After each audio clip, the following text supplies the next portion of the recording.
Okay, picture this. If you thought our current Wuthering Waves teams were crazy, just wait until you see what Kuro is cooking for the anniversary. We need to talk about version 3.3 because this isn't just another routine update. Based on the leaks and info we have right now, this is quietly shaping up to be the most reward-heavy, content-packed patch we have ever seen in the game. Anniversary patches just hit differently, right? The stakes are higher, the planning is intense, and they are literally throwing reasons at us to log in. But before we dive into the absolute matrix of new characters, free polls, and a whole new region, do me a massive favor. If you love deep diving into the meta as much as I do, hit that subscribe button. It helps the channel out a ton, and it guarantees you won't miss any of the theory crafting we're doing here. Let's kick things off with the absolute star of Phase 1, Hiyuki. Hear me out because she is about to change everything. Hiyuki is a fully confirmed 5-star Glacio sword user, and she's rolling with the Special Response Force. But here is where the lore gets super spicy. She's a Miko, a shrine maiden, who has a deep, direct connection to the Threnodian Olaf. She literally uses a bell to interact with alternate versions of herself from different timelines to draw power. Ice crystals, drifting petals, her whole aesthetic is just impossibly elegant. But why do we care about her gameplay? Because she is our first premium Glacio main DPS since back in version 2.0. That gap has been brutal. Her kit is basically the ultimate wildcard. She uses a dual stance system, swapping between her present self and foreclaimed self. You build up dedication points, and then boom, you enter an empowered state that just nukes a field with heavy resonance liberation damage. It's like casually curling 10 kilograms dumbbells for a warm-up and then instantly maxing out on the bench press. The secret sauce is her Glacio to Fey mechanic. Your teammates convert this chafe into Glacio Bite stacks. Once you hit 10 stacks, you detonate them to trigger Frostblind for a massive damage window. She is highly rewarding if you have the skill to play her right. Just note, her best in Flood Echo set is the brand new Wishes of Quiet Snowfall, which means you absolutely cannot pre-farm it. Save your resources. We've got a lot more to cover, including a game-breaking fusion support. But real quick, if you want to chat about these leaks and share your team ideas, come join our Discord server. The link is in the description. It's the best place to hang out with like-minded players and theorycraft together. Alright, let's talk logistics. Version 3.3 is slated to run from April 30th all the way to June 10th. The actual anniversary lands right in the middle on May 22nd, so Phase 2 is going to be incredibly hyped. Kuro is going all in here. We are looking at roughly 30 to 50 free pulls strictly from login rewards and anniversary events.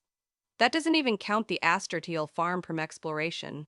Plus, mark your calendars for the live stream on April 17th.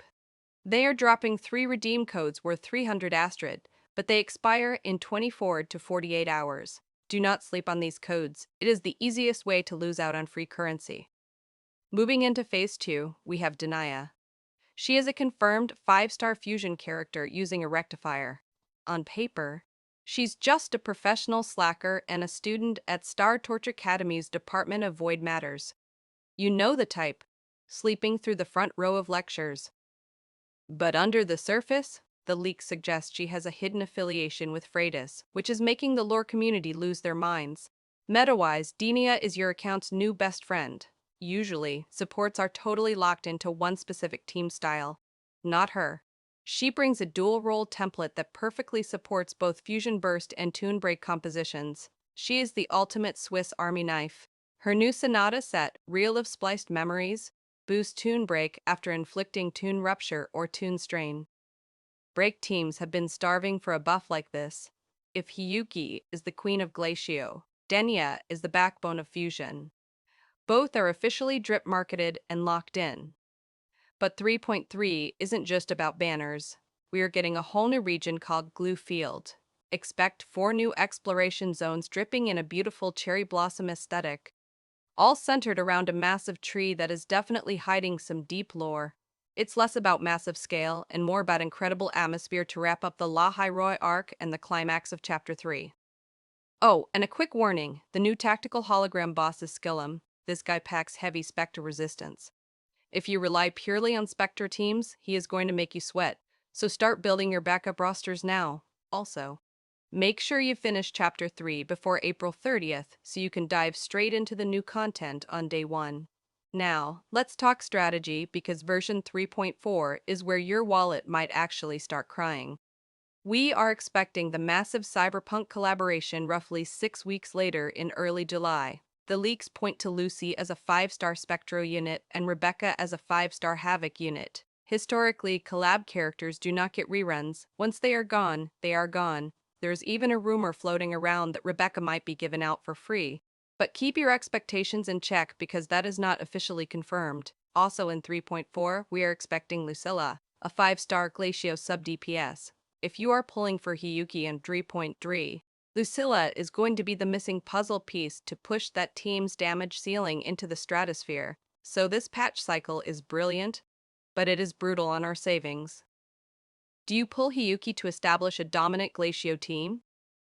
Do you grab Denia to tighten up your fusion rotations? Or do you hoard every single piece of Astrid you own to secure the exclusive Cyberpunk units in 3.4? The hard part isn't figuring out what characters are good.